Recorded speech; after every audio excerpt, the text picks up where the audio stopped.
नमस्कार, ओम शांति। एक बार फिर से आपका बहुत बहुत स्वागत है आप ही के अपने कार्यक्रम ज्ञानोदय संतोष दीदी के संग। आजकल वर्तमान में जिस तरीके की परिस्थितियां हो चुकी हैं, हम देखते हैं कि अनेक तरह के हादसे, अनेक तरह की दुर्घटनाएं, बीमारी, सुसाइड, आत्महत्याएं, इस तरीके की घटनाएं इतनी ज्यादा आज के समय में हो चुकी हैं जिसे कहेंगे कि ये दौर अकाले मृत्यु का है। आखिर ये सब क्यों हो रहा है? क्यों इतना ये सब बढ़ता जा रहा है? क्या ऐसे समय के अंदर हमें क्या करना चाहिए? क्या हमारे कर्तव्य होने चाहिए? क्योंकि आजकल परिस्थितियों को देखते हुए हमारे मन में एक भय की स्थिति उत्पन्न हो चुकी है। एक भय अंदर खाता ही रहता है कि पता नहीं मेरी मृत्यु का क्षण कब आ जाए, मेरे जाने के बाद मेरे परिवार वालों का क्या होगा, या फिर घर में कोई ऐसी स्थिति आ जाती है कि घर के कोई भी सदस्य अपना शरीर को त्याग देता है, तो वो जो परिवार है एक बहुत ही पीड़ादायक, कष्टदायक स्थिति में आ जाता है। ऐसी बातों का निवारण क्या हो सकता है? तो इसी विषय पर चर्चा करने के लिए हमारे बीच में मौजूद हैं हर बार की तरह आदरणीय संतोष दीदी जी। दीदी, आपका बहुत बहुत स्वागत है। ओम शांति। ओम शांति। दीदी, आज हम एक ऐसे विषय को लेने जा रहे हैं जो बहुत ही संगीन विषय है, बहुत ही गंभीर विषय है, अकाले मृत्यु। आज के टाइम में हम देखते हैं कि अचानक मौत हो रहा है। बच्चा पैदा होता है तो मृत्यु हो जाती है, नहीं पैदा होता है तो गर्भ में ही मृत्यु हो जाती है, एक्सीडेंट में मृत्यु हो रही है, बीमारी के कारण मृत्यु हो रही है, लोग सुसाइड्स कर रहे हैं, बहुत सारी घटनाओं के कारण, दुर्घटनाओं के कारण मृत्यु हो रही है। ऐसे अनेक कारण है। तो आज का जो वर्तमान समय, इसे कहा जाता है अकाले मृत्यु का दौर चल रहा है, या फिर कहते हैं कि मौत का बाजार गर्म हो चुका है। लेकिन एक आदमी को, एक व्यक्ति को अपनी उम्र की एक दहलीज को पूरा पार करना चाहिए, एक पड़ाव को पार करना चाहिए जो वो नहीं कर पा रहा है। बीच में ही कोई ना कोई कारण ऐसा हो जाता है जिसकी वजह से उसका शरीर छूट जाता है, मृत्यु हो जाती है। इतना ये सब पूरे विश्व भर में आम हो चुका है। इसका कारण क्या है? वर्तमान समय जो चल रहा है इसको मृत्यु लोक कहते हैं।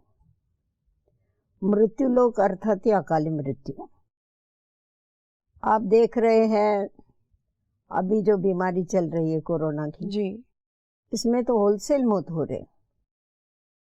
इसका कारण यही है कि आज मनुष्य आत्माओं ने अपने व्यवहार की तरफ उनका ध्यान नहीं। जो जीवन में दिव्यता होनी चाहिए, जो प्रकृति के नियम हैं, उन सब नियमों को तोड़ दिया है, सब मर्यादाओं को तोड़ दिया है, उन मर्यादाओं के ऊपर नहीं चलते हैं। दिन प्रतिदिन आप देखेंगे विकारों का पलड़ा जो है वो भारी होता जा रहा है, जिसके कारण मनुष्य के व्यवहार में गिरावट आ रही है। क्योंकि जितनी व्यवहार में गिरावट आती है और विकारों के अधीन होकर के मनुष्य कर्म करता है तो उसके पाप कर्म बढ़ते जाते हैं, और जब पाप कर्म बढ़ते हैं तो उसकी सबसे बड़ी सजा है मौत। तो जिसके कारण उसका क्या है, अचानक ही बैठे बैठे मृत्यु हो जाता है।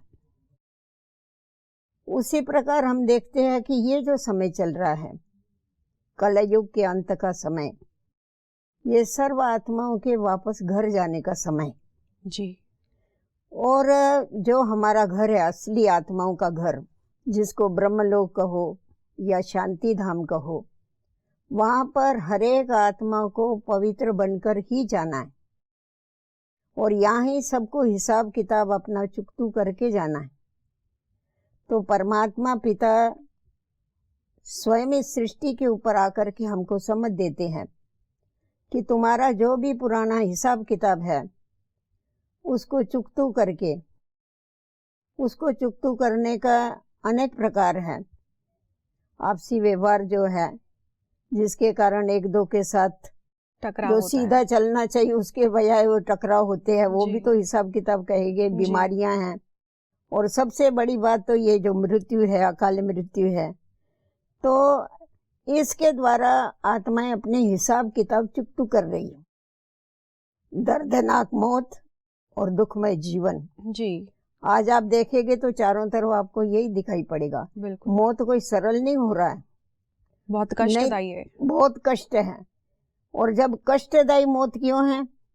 क्योंकि ईश्वरीय याद ही नहीं। बिल्कुल, और मनुष्य बॉडी कॉन्शियस हो जाने के कारण उसको शरीर के साथ ये अटैचमेंट हो गई है, जो उस शरीर को छोड़ने के समय उसको कहते हैं जैसे 1000 बिच्छू काटेंगे तो दर्द होता है, वैसा उस समय आत्मा को शरीर छोड़ने के समय दर्द होता है। तो बहुत दुख से शरीर छोड़ रहे हैं और अचानक ही अचानक जा रहे हैं, क्योंकि जितना पुनर्जन्म के चक्कर में आते उतना उतना उनका हिसाब किताब जो बनता जा रहा है, एक तरफ तो कट होता है और दूसरी तरफ फिर जन्म लेके वापस पाप कर्म चालू कर देते। तो जिसके कारण वापस क्या होता है, वापस कर्म बनते हैं, पाप कर्म बनते हैं। और कहा जाता है जब बच्चा गर्भ में होता है तो भगवान को हाथ जोड़ता है, कहता है भगवान मेरे को तू बाहर निकाल इस कोठड़ी में से, मैं बाहर निकलूंगा ना तेरे को याद करूंगा। आने के बाद फिर वही पाप कर्म करना चालू कर देता है, फिर वो पकड़ के कोठड़ी में डाल देता है। जी तो जैसा वो जेल बर्ड्स होते हैं ना, वो क्या करते हैं, जेलर को बोले कि आप मेरे को छोड़ दो, मैं अभी कोई नहीं करूंगा, गुनाह नहीं करूंगा, परंतु फिर देखो तो बाहर निकलेगा तो वही करेगा, फिर वही करते फिर उसको पकड़ के जेल में डाल देंगे। जी तो अभी ये समय जो चल रहा है ये अकाल मृत्यु का समय चल रहा है, सीजन है अकाल मृत्यु की। जी हर एक चीज की सीजन होती है ना, तो अभी अकाल मृत्यु की सीजन है, इसीलिए आपको मौत का जो बाजार है वो गर्म दिखाई पड़ता जी। है। तो दीदी मेरा अगला प्रश्न ये है कि जब अकाले मृत्यु हो जाती है किसी व्यक्ति की, तो ये सुना हुआ है हमने कि वो आत्मा भटकती है, उसको जल्दी से कोई नया जन्म नहीं मिल पाता है। तो क्या ये सच बात है कि उसको एकदम से शरीर नहीं मिल पाता है, वो भटकती रहती है, दुखी होकर के इधर उधर, परेशान होकर इधर उधर घूमती रहती है, ऐसा क्या ये सत्य बात है? सबको भटकना पड़ता है, ऐसी बात नहीं, परंतु शरीर छोड़ने के समय, मरने के समय उसकी स्थिति क्या है, उसकी स्मृति क्या है। जी कहा जाता है अंत मते सुगते। अगर अभी देखो अचानक ही अचानक मृत्यु होती है और हम देखते हैं लोगों में बहुत तृष्णाएं बढ़ती जा रही है, इच्छाएं बढ़ती जा रही है, तो बहुत इच्छाएं लेकर के और अचानक शरीर छोड़ते हैं, तो फिर उसको थोड़े समय के लिए शरीर नहीं भी मिलता है। ऐसी भी आत्माएं हैं किनको मिलता है किनको नहीं मिलता है, तो भटकती है उस समय पर, फिर थोड़ा समय हो जाने के बाद फिर वापस वो शरीर लेती। इसका मतलब जिस समय वो अपना शरीर को त्यागती है उस समय उसकी जो स्थिति है और स्मृति है। इसीलिए हमेशा कहा जाता है कि जब भी कोई शरीर छोड़ने पर होता है ना, तो उसको भगवान का नाम याद दिलाया जाता है। जी। अभी उसको बोले राम बोल, राम, अरे जीवन भर उसने कभी राम बोला नहीं, वो अंत में कहां से राम बोलेगा। जी। तो इसीलिए अंत के समय ईश्वरीय याद इसीलिए दिलाई जाती है कि उसकी गति होवे। परंतु जब अचानक मर जाते हैं तो उस समय तो उनको अपनी जो इच्छाएं आकांक्षाएं होगी वो एकदम आके खुलती है, उनके रिश्तेदार याद आते हैं, बच्चे याद आते हैं, घर याद आते हैं, तो उनकी फिर ऐसी गति होती है। कई बार हमने सुना है कि जब किसी परिवार का सदस्य अकाले मृत्यु का शिकार हो जाता है तो वो आत्मा उनके स्वप्न में आती है या उनको प्रत्यक्ष दिखती है और कुछ उनसे आपस में बातचीत भी करती है, जिस वजह से कई बार घर वाले भयभीत भी हो जाते हैं। जब व्यक्ति जिंदा था तो शायद उनके खुशी का कारण था, लेकिन जब वो मृत्यु को प्राप्त हो जाता है तो वो भयभीत होना शुरू हो जाते हैं। तो कई परिवारों में हमने देखा है। तो ऐसी स्थिति में परिवार वालों को क्या करना चाहिए? देखो, अगर वो आत्मा आती है तो कभी अच्छे के लिए आती है, अच्छी बात सुनाने के लिए आती है, कभी खराब बात सुनाने के लिए आती है, हिसाब किताब चुकतू करने के लिए आती है। तो ऐसे समय पर जो घर वाले हैं, अगर वो उनको शांति का दान देते हैं, ईश्वरीय याद का दान देते हैं। अपने भारत में ये प्रथा है, कोई शरीर छोड़ के जाता है जिसको आप मरना कहते हैं, आत्मा जब शरीर छोड़ के जाती है उसके पीछे श्राद्ध खिलाते हैं, उसके पीछे दान पुण्य करते हैं कि उस आत्मा की मुक्ति होवे, उस आत्मा को वो छूट जावे हिसाब किताब से। तो इसके लिए ये काम करते हैं। पर वास्तव में देखा जावे तो जो भी मृत्यु जिस आत्मा की, जिस व्यक्ति की मृत्यु होती है, उसको शांति का दान देने की आवश्यकता है। तो जितना जितना वो ईश्वरीय याद में रह के, योग में रह के उनको शांति का दान देते हैं, तो वो उस आत्मा को भी मुक्ति मिलती है और जो घर वाले हैं उनको भी शांति मिलती जी। तो शांति स्थापन करने के लिए शांति का दान देने की आवश्यकता है जी। आज किसी भी चीज की आवश्यकता है तो उसकी अगर हम देखते हैं, जैसे छोटे बच्चे हैं घर में, फ्रूट नहीं खाते हैं, तो माताएं क्या करती है, कहती है अरे इसने तो पिछले जन्म में फ्रूट का दान ही नहीं किया, इसीलिए उसके हाथ से दान कराती है। समझते दान करेंगे तो इसकी इच्छा होगी खाने की। तो उसी प्रकार अगर हमको शांति चाहिए तो उसके लिए हमारे को शांति स्थापन करने के लिए ईश्वरीय याद में रहना है, औरों को शांति देनी है, शांति फैलानी है। तो जितना जितना घर वाले शांति का दान देते हैं उस आत्मा को, स्वयं भी शांत होते हैं, वो आत्मा भी शांत होती है और उसको भी मुक्ति मिलती है। दीदी एक चीज यहाँ पर आती है कि आपने बताया कि परिवार वालों को शांति का दान देना चाहिए, लेकिन अक्सर करके ये होता है, जैसे मान लो कोई यंग डेथ हो गई, कोई 20 साल का था, 25 साल का था, या फिर कोई घर का कमाने वाला सदस्य था, तो परिवार वालों पर बहुत ज्यादा उसका असर हो जाता है। ऐसे में उनकी अपनी मनोस्थिति है जो बहुत डाउन हो जाती है, वो अपने आप को उस दुख से ही उभार नहीं पाते हैं। शांति तो बात की बात आती है, लेकिन वो अपने आप को कैसे ऐसे सिचुएशन में मैनेज करके चलें, कैसे ऐसी कष्टदायक पीड़ादायक स्थिति से अपने आप को उभारे, क्या ऐसे में उनको अपनाना चाहिए जीवन में कि वो इस चीज से उभर सके? क्योंकि कई बार देखा है लोगों को महीने महीने साल बीत जाते हैं, ऐसे में क्या करना चाहिए? देखो ऐसा है बहन, इसके लिए समझ चाहिए, ज्ञान चाहिए जी। और हमारा ये खुद का अनुभव है। हमारी जो बड़ी लौकिक बहन है, उसका जवानी में उसका पति मर गया, छोटे छोटे बच्चे पीछे रह गए, अति अशांत थी, बहुत सत्संग भी सुनती थी, गीता भी पढ़ती थी, सब कुछ करती थी, परंतु फिर भी उसको शांति नहीं मिलती थी। पर जिस समय पर उसने ये ईश्वरीय ज्ञान सुना, बहनों ने आकर के उसको 7 दिन का कोर्स कराया, योग सिखाया, उसके बाद उसके जीवन में महान परिवर्तन आया। उसके कारण वो दुखी थी, इसीलिए सारा परिवार दुखी था। और जब ये उसने खुद को संभाल लिया, खुद को उसको समझ मिल गई, तो उसने बच्चों को पढ़ाया। आज भी उसकी एक लड़की डॉक्टर है, एक प्रिंसिपल है, बच्चे उसके अच्छे पोस्ट के ऊपर है। तो उसने मेहनत करके बच्चों को खड़ा किया, परंतु पहले उसको खुद को संभालना पड़ा और उसका कारण यही है, ये आध्यात्मिक ज्ञान और राजयोग। उसको देखने के बाद ही हमने भी इस ज्ञान को अपनाया कि इस ज्ञान से अगर इतना फायदा होता है तो हमें उसका फायदा लेना चाहिए। और जब हमें फायदा मिला, कभी हमने ये सोचा कि हमको अगर इतना फायदा मिलता है तो हमें समाज को भी फायदा देना चाहिए, तो तभी हम इस ईश्वरीय सेवा में लगे। जी। तो ईश्वरीय ज्ञान जो है वो दुखों से मुक्त करने वाला ज्ञान है, इसीलिए इस ज्ञान की बहुत आवश्यकता है जीवन में। जी, इसका मतलब कि ये है कि हमें अपने मनोबल बढ़ाने के लिए ऐसी विकट परिस्थितियों में ईश्वर की स्मृति अत्यंत आवश्यक है, बहुत आवश्यक है। एक प्रश्न मेरे जहन में और उठ रहा है कि ये तो हमने एक घर परिवार की बात की, लेकिन कई बार हम देखते हैं कि मान लो फैक्ट्री में कोई दुर्घटना हो गई, आग लग गई। हम सुनते हैं कि एक बस है पूरी सवारी से भरी हुई थी, पहाड़ों में नीचे गिर गई, सभी लोग मर गए। जैसे प्लेन क्रैश हो जाते हैं, समुद्र में डूब जाते हैं, सब लोग मर जाते हैं। तो ये तो सभी लोग अलग अलग दिशाओं से आए हुए थे, पूरे विश्व के अलग अलग कोने में से आए हुए थे, जो प्लेन में सवार थे या कहीं पर भी थे। तो सामूहिक जो मृत्यु हो रही है, इसके पीछे क्या हिसाब है, क्या कारण है इन सब का? जिनकी भी मृत्यु होती है अचानक, उनका हिसाब किताब होता है, इसीलिए उनको ये सजा मिलती है, ऐसा कहो तो। कहाँ की भी होने दो ना, हर एक आत्मा किसी देश की होने दो, किसी कोने में रहने वाली होने दो, हिसाब किताब तो सबका अपना अपना है। जी जी जी। तो अगर उनका यही लिखा हुआ है, कहते हैं जिसकी मृत्यु जिस स्थान पर लिखी होगी, जिस कारण से होगी, लिखी हुई होगी, वैसा ही उसका होने वाला है जी। तो उनका कोई ऐसा ही आत्माओं का पाठ है जो सब कट्ठे के कट्ठे चले जाते हैं। जी, ऐसा होता है। आपने जैसे बताया, बहुत सारी बातें आपने बताई हैं, इसका मतलब अकाले मृत्यु का कारण हमारे अपने कर्म है, हमारे कर्म है, हमारा व्यवहार है जी, जिसके कारण ये सब कुछ होता है। हमारा भारत देश जिस समय पर सतो प्रधान था, सतयुग था, उस समय दिव्य गुण वाले मनुष्य देवताएं निवास करते थे। जी। तो वहां पर जब देवताएं निवास करते थे तभी उनकी आयु 150 और 125 बरस की थी एवरेज। वहां पर कोई रोग नहीं था, शोक नहीं था, कभी अकाले मृत्यु नहीं होती थी, काल कभी आता नहीं था। समय के अनुसार और इच्छा के अनुसार वहां अपना शरीर त्यागते थे। आप हिस्ट्री में भी सुनते हो। बिल्कुल।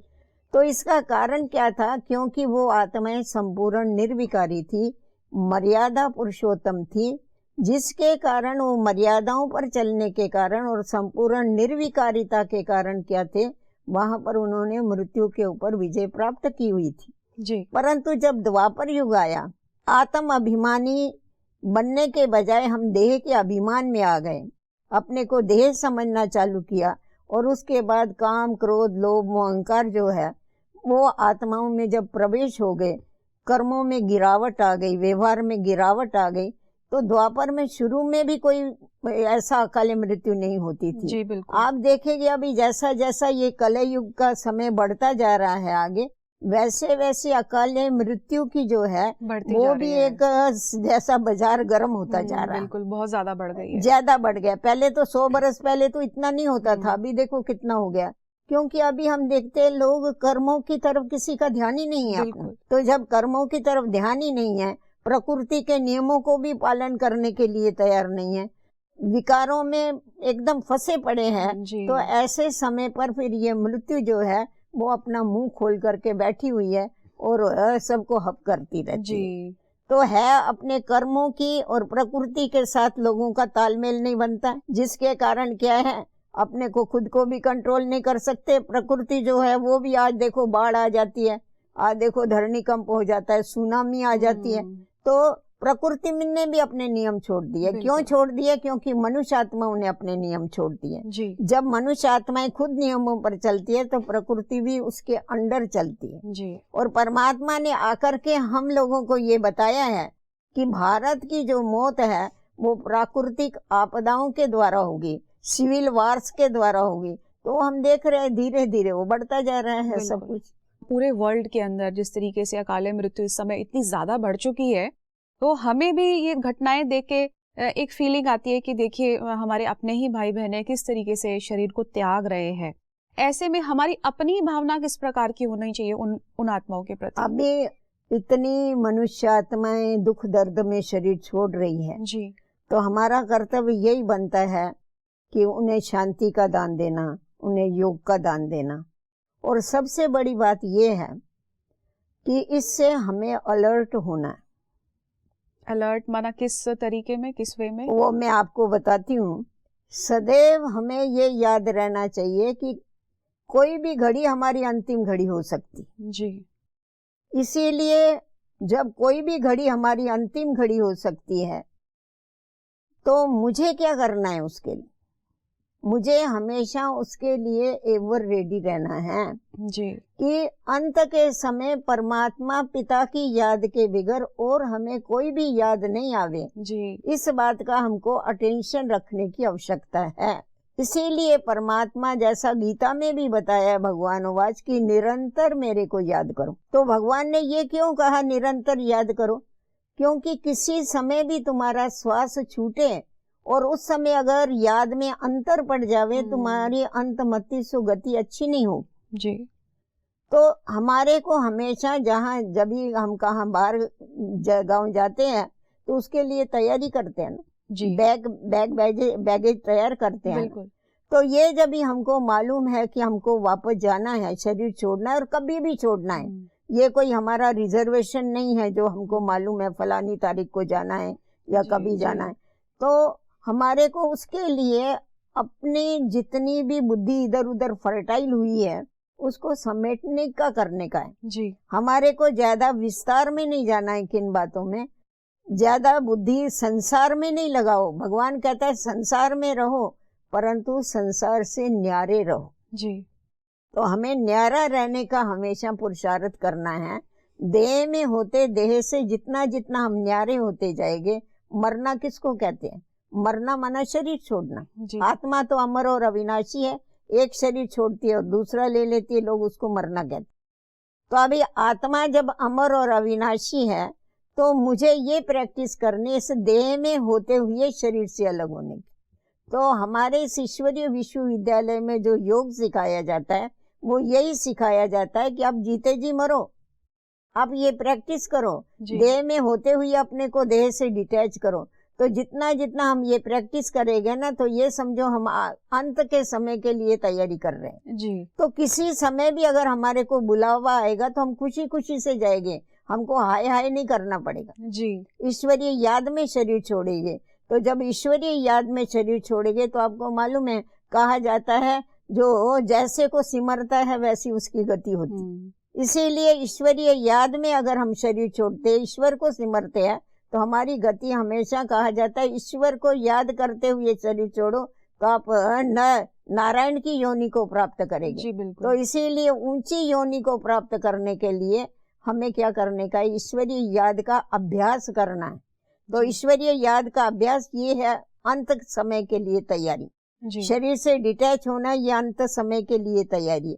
औरों को तो शांति का दान देवे, परंतु मैं खुद की भी तो तैयारी करूं, खुद भी क्योंकि तो हमें भी तो जाने का है। बिल्कुल।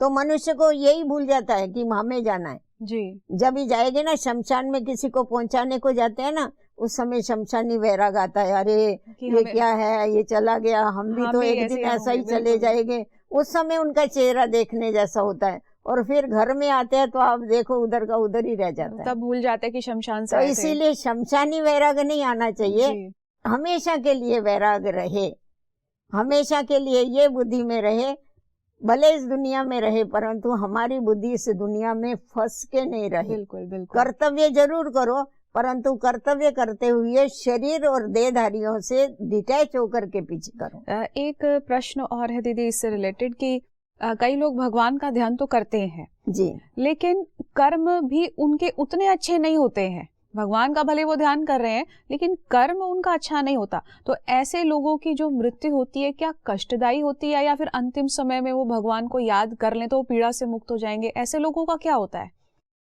देखो, ईश्वर को याद करते हैं परंतु कर्म अच्छे नहीं होते हैं जी, तो उसको यथार्थ याद नहीं कहेंगे ना। गीता में भी अगर देखेंगे तो है, योग माना क्या है, योग वो चीज है जो कर्मों में कुशलता लाती है। बिल्कुल, क्योंकि परमात्मा ये सर्वश्रेष्ठ है, सर्वशक्तिवान है, तो जब हम उसको याद करके कर्म करते हैं तो हमारे कर्म श्रेष्ठ होने ही चाहिए, अगर उसकी याद है तो। बिल्कुल, अगर उसकी याद नहीं है तो कर्मों में भ्रष्टता आती है, बिल्कुल, तो उसको यथार्थ याद नहीं कहेंगे। ऐसे व्यक्ति की याद को यथार्थ याद नहीं कहेंगे।